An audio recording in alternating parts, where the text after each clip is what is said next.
Hello students, welcome to my class. आज हम Markov chain में स्टेट प्रोबेबिलिटी डिस्ट्रीब्यूशन वेक्टर और स्टेट प्रोबेबिलिटी वेक्टर क्या होता है, इसका क्या इंपॉर्टेंस है और इसको हम कैसे फाइंड करते हैं, ये आज हम डिस्कस करने वाले हैं। So consider a Marco chain with the state space S containing the states S1, S2 up to Sm with the following transition probability matrix।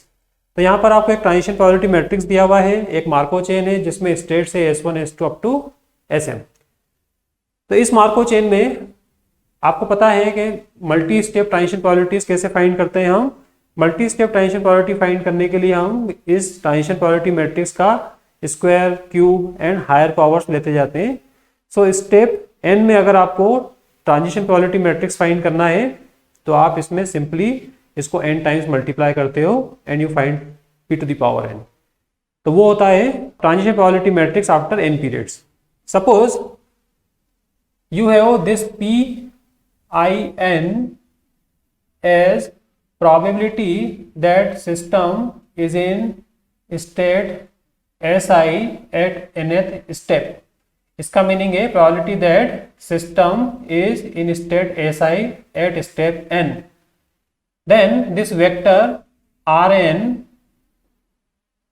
which is P1 n, P2 n, P3 n up to Pmn। This vector is called the state probability distribution vector at step n। और ये आपको बताता है कि system step n में उसका probability distribution क्या है। दैट मीन्स सिस्टम के S1 स्टेट को एज्यूम करने की जो probability है स्टेप n पर वो है P1। सिमिलरली स्टेट S2 को एज्यूम करने की जो प्रोबेबिलिटी है एट स्टेप n वो है P2 एंड सो ऑन। तो ये आपको बता रहा है कि स्टेप n पर सिस्टम किन किन स्टेट्स में कितनी प्रोबेबिलिटीज के साथ में हो सकता है। इसको हम बोलते हैं state probability distribution vector. And sum of all the probabilities, ये डिस्ट्रीब्यूशन वेक्टर है इसलिए यहाँ पर sum of all the probabilities equal to 1। तो ये सारी प्रोबेबिलिटीज का सम होगा 1। इन पर्टिकुलर तो R0 हो जाएगा P10, P20 up to Pm0। और इसको हम बोलते हैं इनिशियल स्टेट प्रोबेबिलिटी वेक्टर और डिस्ट्रीब्यूशन वेक्टर। सो इसको initial state probability distribution vector भी बोलते हैं और इनिशियल स्टेट प्रोबेबिलिटी वेक्टर भी बोलते हैं। और ये आपको बताता है कि इनिशियली जो सिस्टम है वो स्टेट S1 में होने की प्रोबेबिलिटी उसकी P1 है, स्टेट S2 में होने की प्रोबेबिलिटी P2 है, स्टेट SM में होने की प्रोबेबिलिटी PM है। फॉर एग्जाम्पल अगर आपके पास में कोई मार्को चेन है जिसमें स्टेट्स S1, S2, S3 है, सो यहाँ पर S1, S2, S3 में होने की जो प्रोबेबिलिटी है इनिशियली सपोज 0.40 है S1 में होने की, 0.25 है S2 में होने की एंड 0.35 में है S3 में होने की। सो यहाँ पर इनका सम आप देख सकते हो, this is equal to 1। So ये इनिशियल प्रोबेबिलिटी डिस्ट्रीब्यूशन वेक्टर है। इसका मीनिंग है कि सिस्टम जो है वो इनिशियली इन प्रोबेबिलिटीज के साथ में S1, S2, S3 में हो सकता है। Then our problem is to find this Rn starting from this R0। R0 आपको जनरली स्पेसिफाइड होता है, आपको दिया होता है initial state probability distribution vector. For example जैसे इनिशियल स्टेट प्रोबेबिलिटी वेक्टर ये दिया है और आपसे पूछा है कि find the probability that the system is in state S1 after 4 periods. तो 4 पीरियड्स के लिए आपको R4 फाइंड करना पड़ेगा। तो R4 फाइंड करने के लिए हमको ये ट्रांजिशन प्रोबेबिलिटी मैट्रिक्स जो कि गिवन होगा आपको वो यूज करना पड़ेगा। So R4 फाइंड करने के लिए we will use the transition probability matrix। So how to find this R4 and Rn we will discuss in this lecture। So let's find R1 first। R1 कैसे find करेंगे हम? That means state probability distribution vector after 1 period। So 1 period का मतलब है कि यहाँ SI से start करे और S1 पर आ जाए, SI से स्टार्ट करे S2 पर आ जाए, उसकी प्रोबेबिलिटी क्या है। So यहाँ पर आफ्टर 1 पीरियड R1 अगर आपको फाइंड करना है तो उसका मीनिंग होगा P11 P21, P31 up to PM1, ये आपको फाइंड करना है। Now what is P11, let's find P11। तो P11 अगर हम फाइंड करें तो P11 का मीनिंग है what is the probability that system is in state S1 again after one period starting from any of the states. तो suppose system यहाँ पर स्टार्ट कर रहा है S1 से, तो S1 से स्टार्ट करके फिर से S1 में आ जाए, उसकी प्रोबेबिलिटी क्या होगी P10 इंटू P11।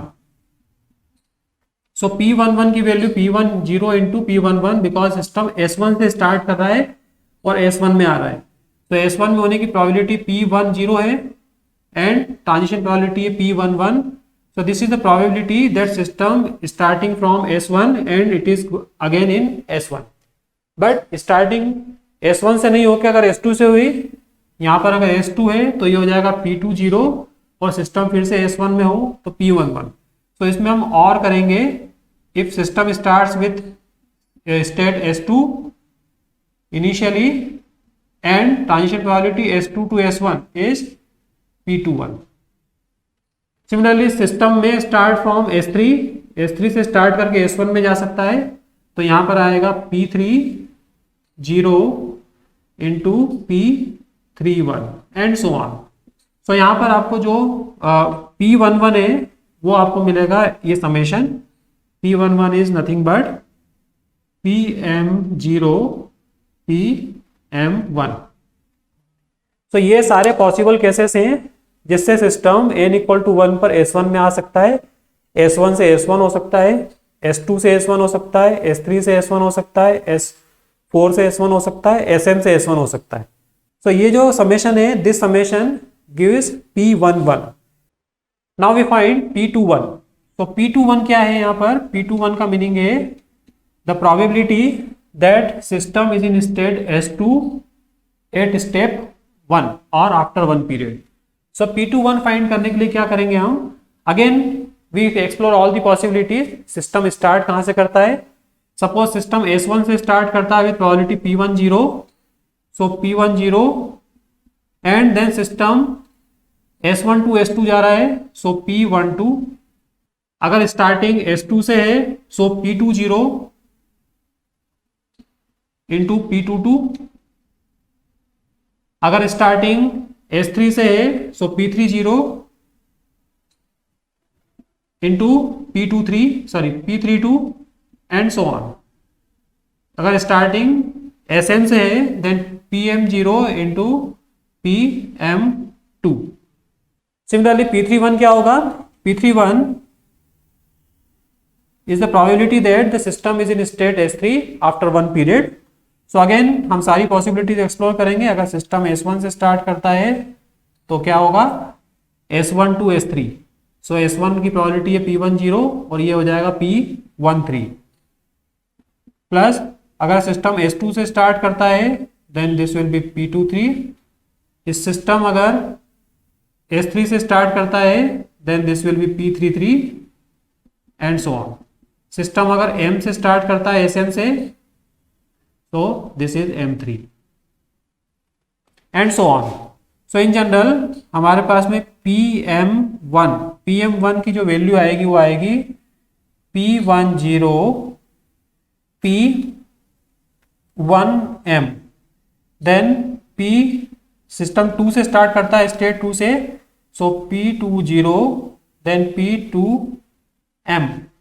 सिस्टम अगर 3 से स्टार्ट करता है तो P30 into P3M and so on.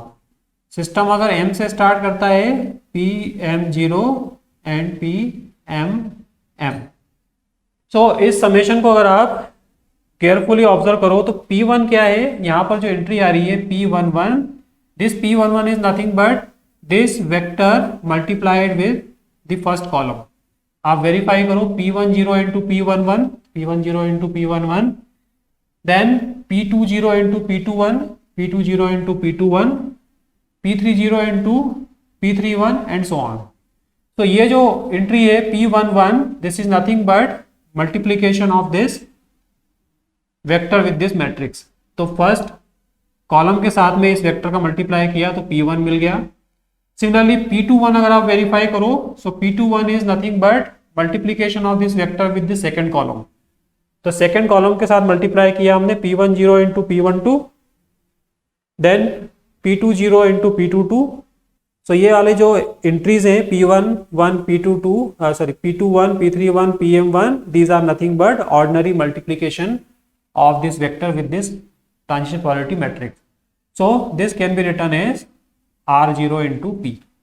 So R1 find करने के लिए हमने ये सारा जो मल्टीप्लीकेशन किया है, ये सारा समेशन फाइंड किया है, ये this is nothing but ordinary multiplication of R0 and transition probability matrix P।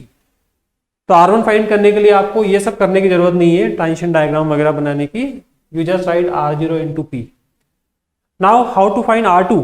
R2 find करने के लिए आपको क्या करना है, सिमिलर आर्ग्यूमेंट देना है। R2 will B P12, P22, P32 and so on, PM2, and you will find that R2 is nothing but R1 into P। Same argument, यहाँ हमने R0 से स्टार्ट किया था तो हमको R1 मिला था R0P। अगर हम R1 से स्टार्ट करेंगे then R2 will be R1 into P। R1 into P means this is R0 into P square. R1 की वैल्यू हमने R0P रख दी तो R0 into P square. In general Rn is nothing but Rn minus 1 into P, or this is R0 into Pn। Pn is transition probability matrix after n periods। तो इस तरह से state probability vector और state probability distribution after n periods हम find करते हैं। आपको करना कुछ नहीं है, R0 आपको गिवन है, R1 फाइंड करना है तो आप R0 इंटू P कर दो, R2 फाइंड करना है R1 इंटू P कर दो या R0 into P square. So in general आपके पास में जो आता है R2 is R0 into P square. R3 find करना है then R0 into P cube. R4 find करना है R0 into P4 and so on. तो Rn जैसा कि यहाँ पे लिखा हुआ है R0 इंटू Pn। सो ये हो जाएगा state probability vector after n periods. Now it is found that कि R1, R2, R3, R4 up to Rn जब आप फाइंड करते हो then after some time this probability distribution vector becomes constant. Constant का meaning है कि इसकी जो एंट्रीज है प्रोबेबिलिटीज उनमें कोई भी चेंज नहीं आता है आफ्टर सर्टेन पीरियड। तो ऐसी स्टेट को हम बोलते हैं इक्विलिब्रियम कंडीशन और स्टेडी स्टेट कंडीशन। तो स्टेडी स्टेट कंडीशन में you will find Rn is almost equal to Rn minus 1। That means अब आप कितने बार भी Rn फाइंड करो आगे इसमें कोई चेंज नहीं आएगा।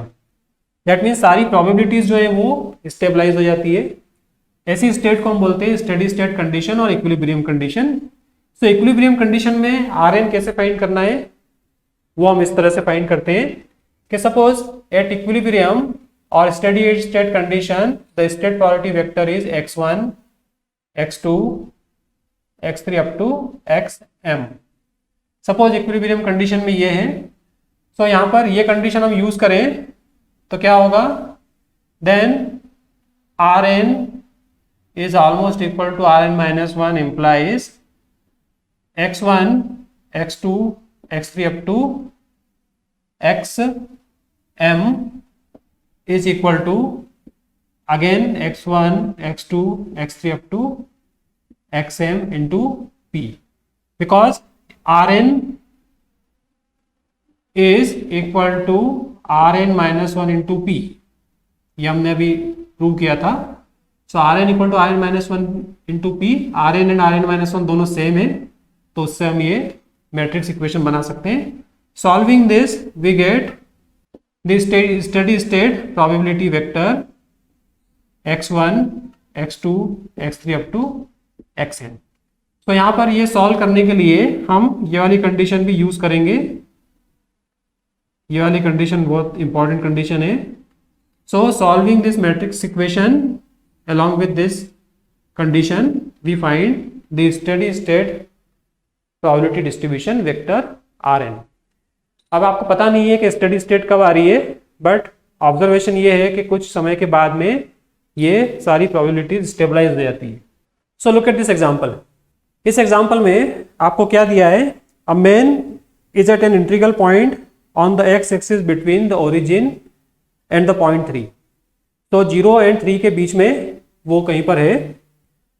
He takes a unit step to the right with the probability 1/3 or to the left with probability 2/3 unless he is at the origin, where he takes a step to the right to reach the point 1 or is at point 3 where he takes step to the left to reach the point 2.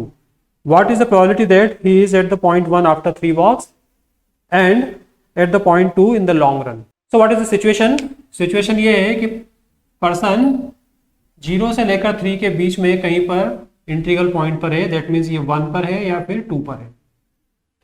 Now what is the strategy? Strategy ये है कि अगर वो किसी point पर है तो left hand side में वो जाता है with probability 2/3 and right hand side में जाता है with probability 1/3।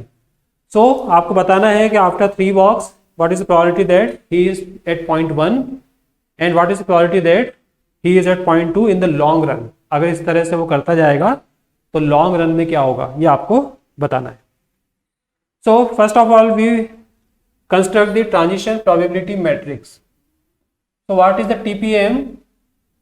The transition probability matrix is, transition probability matrix बनाने के लिए ये तो हो गई आपकी स्टेट्स, ये हो गया S1, S2, S3 and S4। So there are 4 states. इस स्टेट में क्या है, यहाँ पर अगर वन स्टेट S2 में है तो वो S1 पे भी जा सकता है, S3 में भी जा सकता है, S4 में नहीं जा सकता है अभी।